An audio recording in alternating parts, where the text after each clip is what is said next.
साल में 4 बार नवरात्रि आते हैं। 2 बार गुप्त नवरात्रि होते हैं और 1 बार शरदीय ऋतु यानी सर्दियों के मौसम में नवरात्रि आते हैं और 1 बार चैत्र यानी चैत्र के महीने में यानी इस महीने में मार्च अप्रैल के महीने में नवरात्रास आते हैं।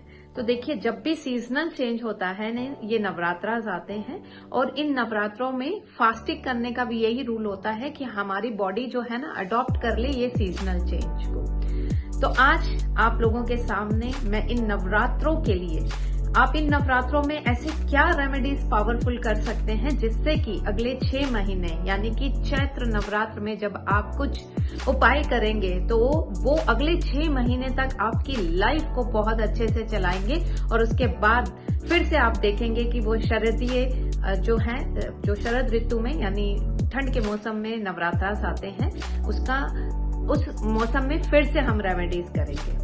एक चीज मैं आप लोगों को बताना चाहती हूँ कि मेरा खुद का माँ के इन नवरात्रों में बहुत बड़ा विश्वास है और मैंने जीवन में इन नवरात्रों में रेमेडीज करके बहुत अच्छे रिजल्ट लिए हैं। तो चलिए, आज मैं आप सब लोगों के सामने ऐसी बहुत पावरफुल रेमेडीज शेयर करूंगी जो आपको जीवन में आपकी हर समस्या का समाधान देंगी। नमस्कार, मैं हूं Savita Gupta, vastu consultant, astro vastu consultant and master numerologist. पिछले 10 साल से लोगों की हेल्थ, रिलेशनशिप, कैरियर और मनी को लेकर जो भी प्रॉब्लम्स हैं उनके सॉल्यूशंस देने की कोशिश कर रही हूं। चलिए, आज की ये हम वीडियो शुरू करते हैं पावरफुल रेमेडीज जो करनी चाहिए। सबसे पहले 22 मार्च 2023 से ये नवरात्रास शुरू हो रहे हैं और ये नवरात्रास जो हैं अगले 9 दिन चलेंगे और इन्हें पूरे 9 दिन ही मनाना चाहिए। एक चीज यहाँ मैं आप लोगों को कहना चाहूंगी, जो लोग अष्टमी करने के बाद नवमी के दिन जो सिद्धिदात्री माँ की पूजा होती है वो नहीं करते हैं, तो उनसे मैं ये आग्रह करूंगी, अष्टमी करने के बाद देखिए सिद्ध करने वाली माँ जो है वो सिद्धिदात्री हैं, तो आप जो है उनकी पूजा नवमी वाले दिन जरूर कीजिए, क्योंकि जो 8 दिन की पूजा है ना उसका फल जो है 9वें दिन जाके मिलता है, तो जरूर कीजिएगा। एक चीज तो मैं आप लोगों से ये शेयर करना चाहती थी। अब मंगलवार के दिन से बुधवार को पहला नवरात्रा है, मंगलवार को आप अपने घर की पूरी सफाई करेंगे, ऐसे कि आपके घर में बहुत इंपॉर्टेंट मेहमान आने वाला है और आप अपने घर का एक एक कोना पूरा अच्छे से साफ करेंगे जिससे कि घर की नेगेटिविटी दूर हो जाएगी। आप क्या करेंगे, पानी, गंगा जल, हल्दी और कपूर, थोड़ी सी चुटकी सी हल्दी, थोड़ा सा कपूर, पानी और गंगा जल, अगर कोई स्प्रे बोतल है तो इसमें भर लीजिएगा और घर में पूरी अच्छे से सफाई करने के बाद हर कोने में इसे स्प्रे कर दीजिएगा। नेगेटिविटी का नामो निशान नहीं बचेगा और बहुत बहुत अमेजिंग रिजल्ट आपको इसके देखने को मिलेंगे। अब पहले नवरात्रे का दिन आ जाएगा जो कि बुधवार को पहला नवरात्रा है। तो सबसे पहले आपको पहले नवरात्रे में जो रेमेडी करनी है वो ये करनी है कि आपको सुबह सुबह अखंड जोत जलानी है।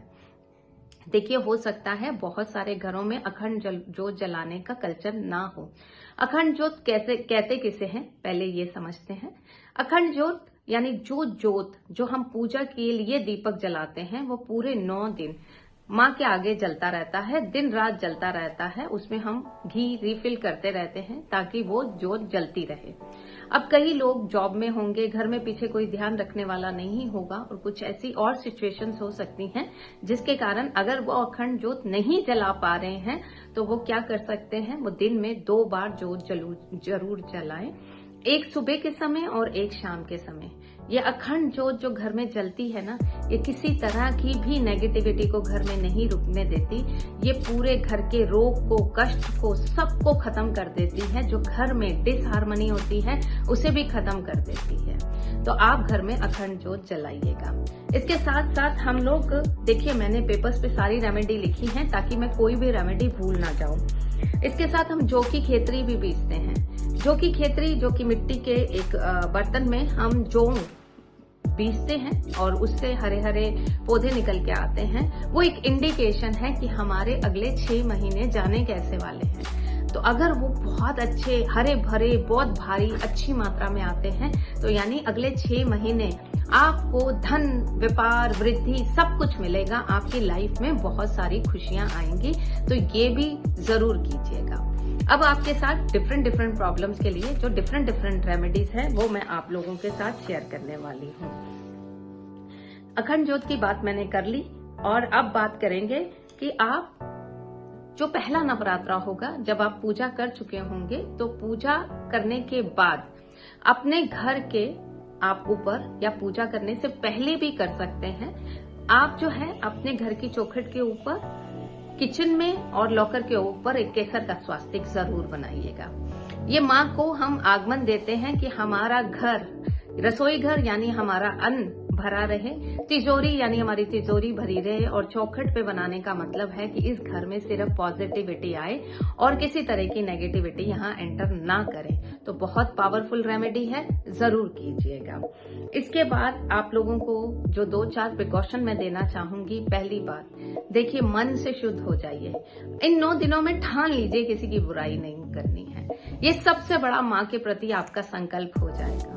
और नॉन वेज को और अल्कोहल को, देखिए, मैं किसी भी तरह के भोजन को ये करने को नहीं कहती कि ये खाना चाहिए, नहीं खाना चाहिए, सबकी अपनी पर्सनल चॉइस है। लेकिन इन 9 दिनों में अल्कोहल को और नॉन वेजिटेरियन फूड को थोड़ा अवॉइड कीजिए।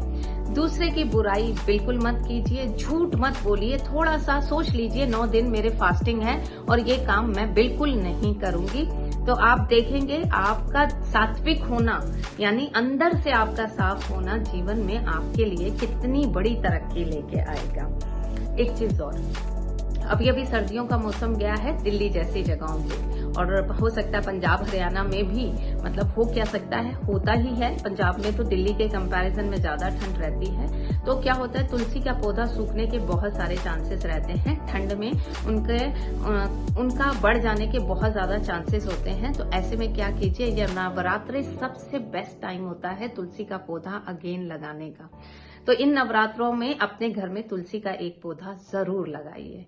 ये आपके घर की सारी नेगेटिविटी को खत्म करेगा और घर को पॉजिटिविटी से और अच्छी हेल्थ से भर देगा। तो आपने तुलसी का एक पौधा जरूर लगाना है। ठीक है जी। अब जिनको भी अपनी कोई भी मनोकामना इन 9 दिनों में पूरी करनी है, वो क्या करेंगे, एक नारियल हर रोज मंदिर में जाके, माता के मंदिर में जाके माँ के पास चढ़ा के आइए अपनी मनोकामना कह के। उसके ऊपर एक मोली का धागा बांध लीजिएगा और माँ को अर्पित करके आइए अपनी कामना कहते हुए। तो आपकी कामना अगले नवरात्रे से पहले जरूर पूरी हो जाएगी। ठीक है। अब जो मैं उपाय आपको दूंगी वो उपाय है सुख, शांति, समृद्धि। अगर आपको पैसे का फ्लो बढ़ाना है, अपने लोन्स, कर्जों को उतारना है, कहीं आपका पैसा फंस गया है, तो इस रेमेडी को जरूर ट्राई कीजिएगा। ये रेमेडी बहुत पावरफुल रेमेडी है। आपको एक पान का पत्ता लेना है, कहीं से टूटा फूटा ना हो, बिल्कुल नीट एंड क्लीन पान का पत्ता होना चाहिए। उसमें 1 सुपारी और 1 रुपए का सिक्का, आप उसे रोल करके माँ के अपने घर में भी जहाँ आप पूजा करते हैं वहाँ हर रोज एक पान का पत्ता माँ को चढ़ाइए। 9 दिन डिफरेंट माँ के नाम लेके। ठीक है। आप 9 माताएं हैं, उनकी 9 नाम है, उनके नाम से एक रोज चढ़ाइए। अब आप पूछेंगे इसका बाद में करना क्या है। बाद में आप चाहें तो उन सिक्कों को इकट्ठा कर सकते हैं और सुपारी को आप मिट्टी में दबा सकते हैं, या सुपारी को आप एक कपड़े में बांधकर अपने घर की तिजोरी में भी रख सकते हैं, और पत्ते को आप गौ माता को खिला सकते हैं। तो पत्ते को गौ माता को खिला दीजिएगा, कॉइन और सुपारी को बांधकर अपने लॉकर में रख दीजिएगा। आपका लॉकर कभी भी खाली नहीं जाएगा, हमेशा भरा रहेगा और उसमें पैसे का फ्लो बढ़ जाएगा। अब अगर आप चाहते हैं आपके नाम के झंडे फहराएं, तो ये वैसे भी केतु का साल है, झंडा चढ़ाना बहुत अच्छा है। तो इस साल मंदिर में एक झंडा जरूर लगा के आइए। इन 9 दिनों में किसी भी एक दिन माता के मंदिर में, अगर हो सके तो मंदिर की छत पे, ना पॉसिबल हो तो माता के आगे एक झंडा चढ़ा के आइए। झंडे इजीली मार्केट में अवेलेबल हो जाते हैं। अब जो रेमेडी मैं आपको देने वाली हूँ वो रेमेडी है सुख, शांति, ऐश्वर्य और अगर पति पत्नी में कलह है उसके लिए। आपने क्या करना है कि इलायची और मिश्री का प्रसाद माता को चढ़ाना है, और उसके बाद आप 9 दिन तक थोड़ा थोड़ा चढ़ाते रहिए, वो इकट्ठा हो जाएगा। उसके बाद हस्बैंड और वाइफ इसको एज अ प्रसाद थोड़ा थोड़ा जरूर खाएं। देखिए, संबंधों में मीठापन आना शुरू हो जाएगा। हस्बैंड वाइफ का जो झगड़े थे वो बहुत हद तक खत्म होने शुरू हो जाएंगे। ठीक है, अब एक चीज जो मैं आप लोगों को बताना चाहती हूँ, अगर आप चाहते हैं कि आपकी तिजोरी भरी रहे, मैंने पान के पत्ते वाला उपाय तो बताया ही, वो लाल किताब का उपाय है। एक उपाय और बताती हूँ कि नवरात्रों में सोना चांदी अगर ये पॉसिबल नहीं है तो तांबे का या तो स्वास्तिक खरीदिए, ओम का चिन्ह खरीदिए, श्री यंत्र छोटा सा खरीदिए। देखिए, वो पत्रे पे बना हुआ भी हो सकता है, कलश छोटा सा हो, दीपक हो, कमल हो, कुछ भी ऐसी कोई भी शेप में आप चांदी, सोना या तांबे की चीज खरीदें और उसे माँ के आगे रख दीजिए। जब 9-10वें दिन जब पूजा खत्म होगी तो इसे उठाकर अपने लॉकर में रख दीजिएगा। अबंडेंस प्रॉस्पेरिटी से आपका लॉकर हमेशा भरा रहेगा। अब रेमेडी उनके लिए जिन्हें शादी की इंतजार है, तो माँ गौरा को पूरे 9 दिन श्रृंगार का सामान चढ़ाइए और उनसे उनके कानों में अपनी मनोकामना कहिए। जब भी मंदिर जाएं, एक छोटी सी लाल चुन्नी और श्रृंगार का सामान लेके जाएं, उनके कानों में अपनी विश बोलें और उनको श्रृंगार कीजिए, उनको छोटी बिंदी लगाइए और श्रृंगार के सामान में चूड़ियां वगैरह होता है वो उन्हें पहनाइए। आपका काम बहुत जल्दी बन जाएगा। अब इसके साथ साथ आप लोगों को 1-2 रेमेडीज मैं और देना चाहूंगी जो कि आपको बहुत अमेजिंग रिजल्ट देंगे। अगर हो सके तो पूरे 9 दिन छोटी 9 कन्याओं को कुछ ना कुछ खिलाइए। कुछ ना हो तो चॉकलेट्स ही लेके दे दीजिए और कुछ कभी चिप्स लेके दे दीजिए जो व्रत वाले होते हैं, या जो भी उन्हें खाने को पसंद हो, बिस्किट्स वगैरह जो भी वो मांगे उन्हें दीजिए। देखिए, वैसे तो हमें फीडिंग वैसे ही करनी चाहिए, लेकिन ये 9 दिन बहुत ऑस्पिशियस होते हैं। 9 कन्याओं को आप पूजा कीजिए। इसके साथ साथ मैं एक चीज और कहना चाहूंगी, बहन, बुआ, बेटी, अपनी वाइफ, इनकी रिस्पेक्ट कीजिए, क्योंकि माँ जो है फीमेल के रूप में है और हर फीमेल की रिस्पेक्ट करना, उसको मान सम्मान देना अपने आप में एक पूजा के बराबर हो जाता है। तो जरूर कीजिएगा। तो इसके साथ साथ मैंने आप लोगों को हर तरह की रेमेडीज बता दी। मैंने आपको कर्जे की रेमेडी बता दी, शादी के लिए बता दी, मनोकामना की बता दी, धन वृद्धि की बता दी। तो बहुत सारी रेमेडीज मैंने आपको बताई है, जरूर कीजिएगा। इसके साथ साथ मैं अपने इंस्टाग्राम पेज पर, जिसका नाम सविता01 गुप्ता है, वहां पे मैं पूरे 9 दिन हर एक माँ के लिए जो भोग है, जो उसका कलर है, जो अदर चीजें हैं जो हम कर सकते हैं, मैं रोज एक रील पोस्ट करूंगी। पहले ही 1 दिन पहले ही कर दिया करूंगी, तो आप उसे देखते रहिएगा और मुझे कमेंट में जय माता दी जरूर लिखिए अगर आपको मेरी ये वीडियो पसंद आई है। ऐसी बहुत सारी वीडियो समय समय पर आप लोगों के लिए मैं बनाती रहूंगी। Thank you so much. जय माता दी।